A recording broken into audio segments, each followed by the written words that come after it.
বিশ্বাস যখন টাকার কাছে হার মানে তখন সবচেয়ে বড় আঘাতটা আসে আপনজনের কাছ থেকে। আজকের মহাপর্বে জিৎ বসুর সামনে টাকার বান্ডিল হাতে ধরে পড়বে ভানু, আর সেই দৃশ্য নিজের চোখে দেখে বিশ্বাসই করতে পারবে না নিশা। কিন্তু ভানু কি সত্যি বিশ্বাসঘাতক, নাকি তাকে ব্যবহার করছে আরও বড় কোনো মাস্টারমাইন্ড? চলুন শুরু করা যাক আজকের রুদ্ধশ্বাস মহাপর্ব। সকাল অফিসে অস্বাভাবিক ব্যস্ততা, জিৎ বসুর নজর আজ বারবার গিয়ে পড়ছে ভানুর উপর। কারণ গত কয়েকদিন ধরে অফিসের গোপন তথ্য বারবার ফাঁস হয়ে যাচ্ছে। ঠিক তখনই ভানুর ফোনে একটি মেসেজ এলো। সে চারদিকে একবার তাকিয়ে দ্রুত অফিসের পেছনের গুদামের দিকে চলে গেল।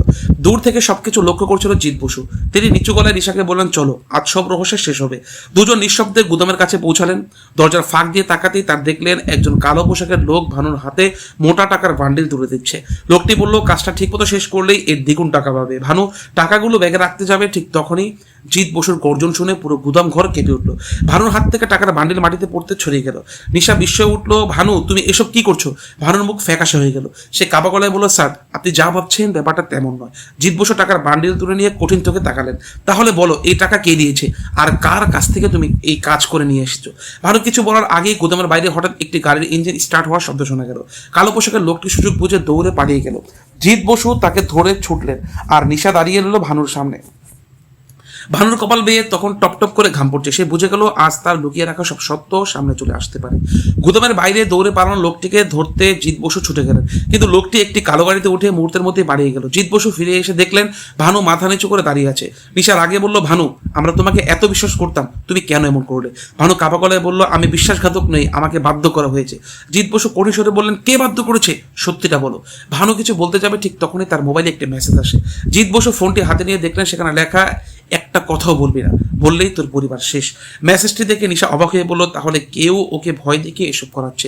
জিৎ বসু শান্তভাবে বললেন, ভানু আমি কথা দিচ্ছি তোমার পরিবারের কোনো ক্ষতি হতে দেবো না, কিন্তু এখনই সব সত্য বলবে।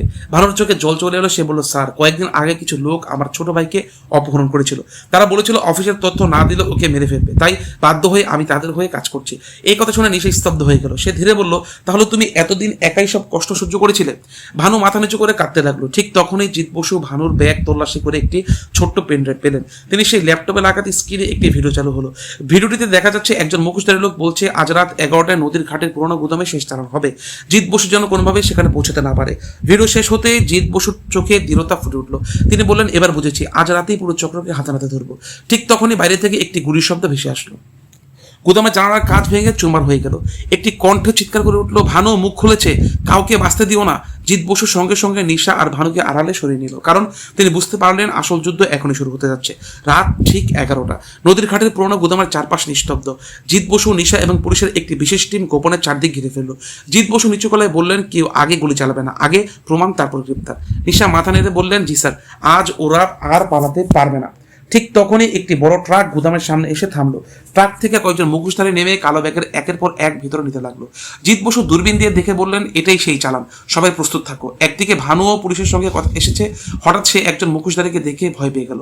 স্যার ওই লোকটাই আমার ভাইকে অপহরণ করেছিল।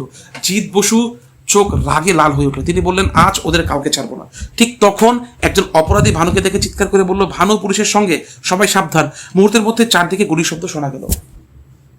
নিশা দ্রুত একটি পিলারের আড়ালে আশ্রয় নিল। জিৎ বসুর সামনে এগিয়ে গিয়ে গর্জে উঠল, পুলিশ অস্ত্র ফেলে আত্মসমর্পণ করো।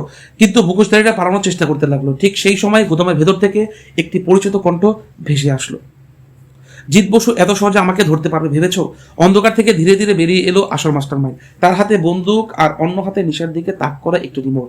সে ঠান্ডা গলায় বলল, আর এক কদম এগোলে এই পুরো গুদাম ঘর উড়ে যাবে। সবাই মুহূর্তে থেমে গেল। জিৎ বসু শান্ত গলায় বললেন, তোমার খেলা আজ শেষ। লোকটি হেসে উত্তর দিল, খেলা তো এখনই শুরু হলো। এই বলে সে রিমোটের বোতামে আঙ্গুল রাখতেই নিশা আতঙ্কে চিৎকার করে উঠল, স্যার সাবধান। রাতের অন্ধকারে পুরো গুদাম নিস্তব্ধ। আসল মাস্টারমাইন্ডের হাতে রিমোট। নিশার মুখে আতঙ্ক। জিৎ বসু শান্ত চোখে তার দিকে তাকিয়ে বললেন, তুই যতই ভয় দেখাস, আজ তোর পালানোর রাস্তা নেই। মাস্টারমাইন্ড হেসে বললেন, তাহলে দেখ। এই বলে সে রিমোটের বোতাম চাপলো, কিন্তু কিছুই হলো না। মাস্টারমাইন্ড অবাক হয়ে আবার বোতাম চাপলেই জিৎ বসু মুচকে এসে বললেন, তুই যখন কথা বলছিলি তখনই আমাদের বোম স্কোয়াড গোপনে সব বিস্ফোরক নিষ্ক্রিয় করে দিয়েছে। তোর শেষ চালটাও ব্যর্থ। এই কথা শুনে মাস্টারমাইন্ডের মুখে হাসি মিলিয়ে গেল। সে পালিয়ে যাওয়ার চেষ্টা করতেই ভানু চিৎকার করে বলল, স্যার ও পেছনে দরজা দিয়ে পালাচ্ছে। জিৎ বসু আর এক মুহূর্ত দেরি করলেন না। তিনি দৌড়ে গিয়ে মাস্টারমাইন্ডকে ধরে ফেললেন। দুজনের মধ্যে শুরু হলো তীব্র ধস্তাধস্তি। শেষ পর্যন্ত জিৎ বসু তাকে মাটিতে ফেলে হাত করা পুড়িয়ে দিলেন। ঠিক তখনই পুলিশের আরেকটি দল গুদামের ভিতর থেকে উদ্ধার করলো ভানুর ছোট ভাইকে। ভানু ছোট ভাইকে জড়িয়ে ধরে কান্নায় ভেঙে পড়ল। সে কাঁদতে কাঁদতে বলল, স্যার আপনি না থাকলে আমি আমার ভাইকে আর কোনোদিন ফিরে পেতাম না। জিৎ বসু তার কাঁধে হাত রেখে বললেন, ভুল করেছিস, কিন্তু শেষ পর্যন্ত সত্যের পথে বেছে নিয়েছো। নিশা গুদামের ভেতরে থাকা কালো ব্যাগগুলো খুলে অবাক হয়ে গেল। ভেতরে কোটি কোটি টাকার বান্ডিল, গোপন নথি এবং অপরাধ চক্রের সদস্যদের তালিকা। পুলিশ কর্মকর্তা বলেন, এই প্রমাণে পুরো চক্রের বিরুদ্ধে ব্যবস্থা নেওয়া হবে। এবার কেউ আইনের হাত থেকে বাঁচতে পারবে না। মাস্টার মাইন্ড রাগে জিৎ বসুর দিকে তাকিয়ে বলল, একজনকে ধরেছ, কিন্তু এই খেলা শেষ এখানেই নয়। জিৎ বসু দৃঢ় কণ্ঠে উত্তর দিলেন, যতদিন অন্যায় থাকবে ততদিন আমি লড়বো, আর শেষ পর্যন্ত জিতবে শুধু সত্য। নিশা হাসি মুখে বলল, স্যার আজকে ভানুকে অপরাধী নয়, একজন অসহায় মানুষ হিসেবে ফিরে পেলাম। ভানু চোখের জল মুছে বলল, আমি কথা দিচ্ছি আজ থেকে আর কোনোদিন ভুল পথে পা বাড়াবো না। শেষ দৃশ্যে দেখা যায় জিৎ বসু, নিশা ও ভানু একসঙ্গে গুদাম থেকে বেরিয়ে আসছেন। ভোরের প্রথম সূর্যের আলো তাদের মুখে পড়ছে।